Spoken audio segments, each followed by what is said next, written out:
저는 그 MBTI가 저 ESTJ인데 T가 좀 강한 성향이에요. 그리고 뭐 사람이 날아가서 사람 모양대로 벽이 뚫려있는 전 똑똑하지 않은 편이에요. 저는 시험을 봤을 때 한 번도 탈락을 해본 적이 없어요. 의사 자격증 첫 시험의 메리트가 좀 쉽게 나온다.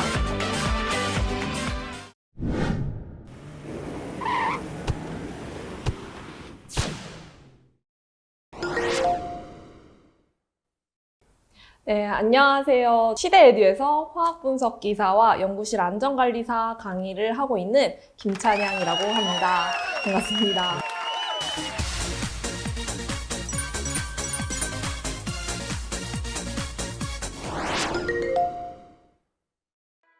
그 화학 분석 기사는 화학 제품이라던가 의약품, 식품 이런 것들이 있어요. 그런 제품들에 대해서 화학 물질의 함량이나 뭐 성분 이런 거 분석을 해야 되잖아요. 이 분석 능력에 대한 테스트를 보는 게 화학 분석 기사예요. 그러다 보니까 이 화학 분석 기사 있으신 분들이 주로 하시는 업무의 경우에는 보통 제약회사나 아니면 연구실 이런 데 취업을 하셔서 뭐 QC 이런 품질 관리 부분이라던가 아니면 신제품 개발하는 이런 화학 제품에 대한 분석을 하시는 업무를 맡는 역할을 하고 계시고요. 네, 그다음 두 번째로는 연구실 안전관리사. 이 연구실 안전관리사의 경우에는 이 연구실을 총괄적으로 안전관리를 할 수 있는 자격증인데 이게 올해 처음 생겼어요. 그러다 보니까 좀 연구실 안전관리사라는 용어가 생소하실 수는 있어요. 기존의 이 연구실 안전에 대해서는 뭐 산업안전기사 같은 다른 안전 자격증들이 있어요. 그런 자격을 가지신 분들께서 연구실 안전을 커버해 오셨는데 사실 연구실 사고는 그런 산업체 사고와는 결이 달라요. 그래서 연구실에 특화되어 있는 그 전문적인 안전을 관리하실 수 있는 분이 필요해요. 그러다 보니까 올해부터 이제 신규로 생긴 자격이고요. 이 연구실 안전관리사를 취득하게 되시면은 이 연구실의 총괄적인 안전을 책임지는 사람이 된다. 이렇게 보시면 될 것 같아요. 저는 화학 분석에 사실 관심이 있다기보다 고등학교 때부터 그냥 화학 그 자체를 되게 좋아했었어요. 그래서 고등학교 때 화학을 좋아하니까 대학교 전공도 그렇게 선택을 했고 취업을 하다 보니까 사실 내가 하고 싶은 업무가 있어도 회사 취업을 하면 내가 원하는 업무를 할 수는 없어요. 회사에서 팀을 정해주기 때문에. 근데 제가 들어간 팀 자체가 제가 했던 업무가 크게 두 가지가 있는데 우선 큰 공장이나 아니면 연구소 이런 곳들을 다니면서 시설 안전에 대한 검사를 하는 그런 검사자로서의 역할도 수행을 했고 그리고 또 그 회사에 있는 연구실에 들어가서 분석하는 업무도 했었어요. 그러다 보니까 제가 그런 생산 공정도 많이 받고 연구실 실험실도 정말 많이 다녔고 하다 보니까 자연적으로 그런 분석 기계라던가 설비 그리고 또 안전 설비, 안전 관련된 기술들 이런 거에 관심을 갖게 돼서 이렇게 화학 분석 기사와 그리고 연구실 안전관리사와 연이 좀 닿은 것 같습니다. 선생님은 그러면 중고등학교 때 이과셨던 거예요? 네, 저는 파워 이과인데요. 요즘에 MBTI가 유행이잖아요. 저는 그 MBTI가 저 ESTJ인데 T가 좀 강한 성향이에요. 그러다 보니까 과학을 좋아하고 딱 떨어지는 것들 이런 걸 좀 좋아하는 성향이라서 과학을 좋아합니다. 우선 그 화학 분석 기사의 경우에는 분석자로서 이제 취업이 되실 거고요. 보통 그 분석 업무는 연구실, 연구소에 많기 때문에 여러분들도 아시다시피 연봉이 좀 센 편이에요. 그리고 연구소에는 여자분들도 근무를 많이 하고 계셔서 회사 분위기 자체도 좀 더 유하고 부드러운 부분이 있어요. 그래서 보통 제약회사 입사하신 분들은 오래 다니기도 하시고 그리고 그 경력을 통해서 이직도 조금 비교적 쉽게 하는 편이라서 굉장히 추천드리는 직업이고요. 연구실 안전관리사의 경우도 비슷해요. 거의 연구실에서 근무하시다 보니까 네, 비슷한 결이긴 한데 이제 화학분석기사와 차이점이라면 이 화학분석기사는 그 분석 전공에 대해서 업무를 하신다면 이 연구실 안전관리사는 이 전반적인 안전에 대한 관리요. 시설이랑 그런 장비에 대한 관리를 하시니까 또 분석이랑은 다르죠. 크게 볼 수 있는 눈이 필요하죠. 그래서 연구실에서 근무는 하고 싶은데 그런 세세하게 아주 깊게 분석하고 막 보고서 쓰고 하는 일이 싫다. 나는 전반적으로 큰 눈으로 보고 내 동료들의 안전을 책임지고 싶다 하면 이제 연구실 안전관리사 쪽으로 선택해서 연구실에 취업하시는 거를 이렇게 추천을 드립니다. 연봉은 그럼 어느 정도? 연구실이 있는 회사들이 대기업도 있고 굉장히 작은 소규모의 중소기업도 있기 때문에 뭐 연봉은 어떻다 말씀드리기는 좀 애매해요. 근데 본인의 능력에 따라서 큰 기업 그리고 뭐 외국계 기업 이런 데 취업하시면은 뭐 많이 받으실 수 있겠죠? 우선 그 화학 분석 기사의 경우에는 보통 화학이라던가 그런 분석 쪽 전공하신 분들이 많이 시험을 치시는데요. 2020년도에 과목이 좀 변경이 된 부분이 있어요. 두 가지 과목이 추가됐는데 시험법 밸리데이션이랑 환경안전관리 이 파트 두 개가 추가가 되었어요. 그러면서 합격률이 50% 정도 됐었는데 2020년부터 과목 추가되면서 30%로 뚝 떨어졌어요. 그리고 그 떨어진 이후에도 거의 30% 정도 유지하고 있고요. 그리고 시험 보시는 분들도 공부 열심히 했는데 탈락했다 이런 후기들이 많거든요. 그 정도로 쉽진 않은 과목인 것 같아요. 그래서 화학분석 기사는 전공자들도 좀 어려워하고 있고 정말 열심히 공부해야 되는 과목이다라고 볼 수 있고요. 이 연구실 안전관리사는 올해 7월부터 첫 시행이에요. 그래서 난이도는 알 수 없는데 보통 이런 기사 자격증 첫 시험의 메리트가 좀 쉽게 나온다 이런 게 있거든요. 그래서 올해 7월에 이제 시험 칠 이 첫 시험을 좀 쉽지 않을까 하고 기대를 할 수 있을 것 같습니다. 공부 기간은 평소에 본인이 대학생활 했을 때 열심히 하신 분들은 뭐 한두 달 복습하시고 따실 수 있겠죠? 근데 화학분석 기사의 경우에는 그러니까 자기가 공부를 열심히 하진 않았다 하면은 3-4달 정도 잡고서는 공부하시는 걸 추천을 드리고요. 이 연구실 안전관리사의 경우에는 아직 기출문제도 없고 사실 어떻게 시험에 출제될지 몰라요. 네. 하지만 그 연구실 안전관리사는 7가지 과목을 시험을 보고 대부분 암기 부분이 많아요. 그래서 암기에 대해서 내가 좀 강하다 싶으면 한두 달 공부하시면 될 것 같고요. 좀 그래도 꼼꼼하게 다 공부를 해보겠다 하면은 그래도 또 3-4달 잡으시는 게 좋죠.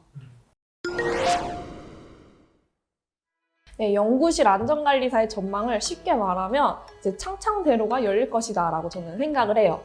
이게 우선 이 자격증이 흥하기 위해서는 회사에서 수요도 있어야 되고 이 공부를 하려고 하는 사람들의 의지도 또 중요한 거잖아요. 이 연구실 안전관리사는 연구실 안전법이 개정이 되면서 이제 자격을 보겠다라고 법에 쓰여져 있고요. 그리고 법적으로 이 연구실 안전법에 해당하는 그 연구실들은 연구실 환경안전관리자라고 선임을 꼭 해야 되는 법적 의무가 있어요. 근데 이 연구실 환경안전관리자는 아무나 할 수 있는 게 아니라 이 연구실 안전관리사 자격이 있다던가 아니면 뭐 다른 경력 뭐 몇 년 이상 이런 자격 기준들이 있어요. 연구실 환경관리자로 선임뿐만 아니라 그 연구실에 안전 점검을 할 수 있는 자격도 충족이 되고요.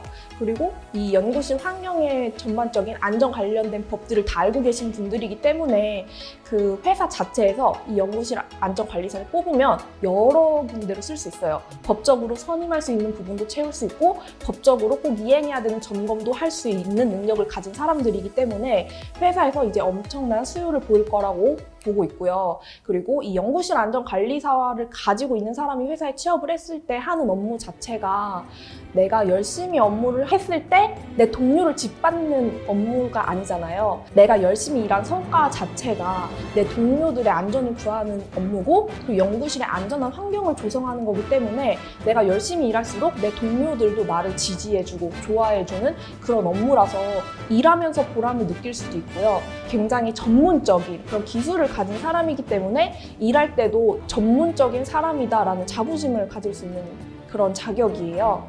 그래서 저는 회사에서 수요도 크고 그리고 이 자격을 땄을 때 나의 자부심도 큰 그런 자격이기 때문에 앞으로 굉장히 흥할 것이다 라고 생각을 합니다. 네, 우선 제가 연구실에서 근무할 때 제가 직접 경험한 사고뿐만 아니라 막 기존에 사고가 있으면 사고 기록들이 있어요. 보게 되면 정말 작은 사고로는 화학물질이 피부라던가 눈 이런 데 튀는 그런 부분들에 있는 사고도 있고요. 그리고 조금 큰 사고는 화재 이런 사고까지도 있었습니다. 연구실 근무했을 때 말고 이제 화학 시설들, 공장들을 대해서 안전 검사도 다녔었잖아요. 그때 본 사고들은 폭발 사고도 제가 봤었어요. 근데 폭발하는 그 광경을 본 게 아니라 폭발되어 있는 그 사고가 발생한 공장도 봤었고, 그리고 막 사람이 날아가서 사람 모양대로 벽이 뚫려 있는 이런 모습도 봤었어요. 이게 연구실에서 사고가 발생을 하면 굉장히 작은 액체들 사용하고 소량의 뭔가 물건들을 사용해서 사고 발생해봤자 그냥 조금 흘리고 말겠지 이렇게 생각하시면 안 되고요. 그 작은 화학 제품이 가지고 있는 힘도 어마어마해서 정말 사람을 날릴 수도 있고, 그리고 폭파, 그리고 화재, 그 건물이 무너질 수도 있고 큰 사고들도 많이 발생할 수 있어요. 그래서 우리가 이 연구실의 그 안전을 관리를 할 때 그런 세세한 작은 부분만 보는 게 아니라 큰 사고로 어떻게 연결될 수 있는지까지도 전문적으로 생각하실 수 있어야 되거든요. 그래서 이번 이 자격을 통해서 여러분들이 화학 그 안전 관리를 하실 때 여러 분야의 어떤 그런 안전 지식들까지도 섭렵을 해두시면 사실 직접 근무하실 때 이제 위험한 요소들이 뭔지 눈에 다 보이실 거예요. 저도 실제로 그런 안전 검사, 점검도 했었고 연구실에서 근무한 경력도 있기 때문에 그런 저의 경험들을 여러분들에게 간접적이라도 전달을 드려서 좀 머릿속으로 이렇게 그림을 그려서 이해하실 수 있게 좀 돕고 싶은 그런 생각이 있습니다. 네, 이 한 권으로 끝내기에서 제가 좀 중점적으로 생각했던 부분은 보통 교재를 보면은 요약된 부분들이 많아서 사실 이 자격을 준비하시는 분들은 대부분 취업준비생일 거라고 생각을 하고 있어요. 우리가 대학교 다니면서 전공으로 분명 배우기는 하지만 이게 기사 자격증은 우리 전공보다는 현장이랑 좀 더 밀접한 관련이 있어요. 그래서 현장 관련된 사람에게 얘기를 듣는 거랑 그냥 전공으로 배운 거랑은 또 차원이 다르거든요. 그래서 이 한 권으로 끝내기를 통해서 이 현장에서 필요한 중요한 부분들을 또 익히실 수 있고요. 그리고 또 제가 기사 자격증을 준비하면서 더 또 중점적으로 봤던 게 연습 문제의 량이에요. 아무래도 그 연습 문제가 많을수록, 내가 많이 풀어볼수록, 그리고 그 해설을 익히는 정도에 따라서 시험 합격 여부가 달라지거든요. 이거는 제 자랑이기는 한데 저는 시험을 봤을 때 한 번도 탈락을 해본 적이 없어요. 네, 이거는 제가 똑똑해서가 아니라 저는 공부할 때 그 시험에 나올 만한 것만 공부를 하고요. 확실하게 암기를 하는 편이에요. 그런 저의 경험을 바탕으로 이 책을 작성을 할 때도 연습 문제를 정말 많이 만들었고 그에 대한 해설이 납득이 되게끔 작성을 했어요. 그리고 해설이 부족하더라도 이 이론 부분에서 분명히 찾을 수 있는 문제들을 작성을 했기 때문에 여러분들이 이 책에 대해서 그 문제도 많이 풀어보시고 또 최종 모의고사 문제도 20문제씩 다 준비했으니까 그것도 풀어보시고 내가 틀린 문제가 뭔지 또 이론에서 다시 복습을 하시면은 저는 충분히 붙으실 수 있을 거라고 생각을 합니다. 그 연구실 안전관리사가 이게 첫 시험이다 보니까 좀 사람 심리가 우선 어떻게 나오나 좀 두고 보자 이런 심리가 생기실 수 있어요. 근데 저는 이번 첫 시험이 기회라고 정말 말씀드리고 싶은 게 쉽게 나올 수 있고요. 어떻게 준비해야 될지 모르실 수 있어요. 근데 그 부분을 시대에듀에서 저는 채워줄 수 있다 생각하거든요. 한 권으로 끝내기라고 제가 쓴 책이 있어요. 이 책과 그리고 저희 강의를 통해서 제가 겪었던 그런 경험들을 또 간접적으로 체험을 하시면은 내가 이미 연구실 안전관리사가 된 것처럼 공부를 하셔서 좀 더 쉽게 습득할 수 있을 것 같다고 생각이 들어요. 그래서 이 첫 시험이라고 해서 포기하지 마시고요. 시대들이랑 함께 하시면은 쉽게 따실 수 있지 않을까 이런 기대를 해봅니다.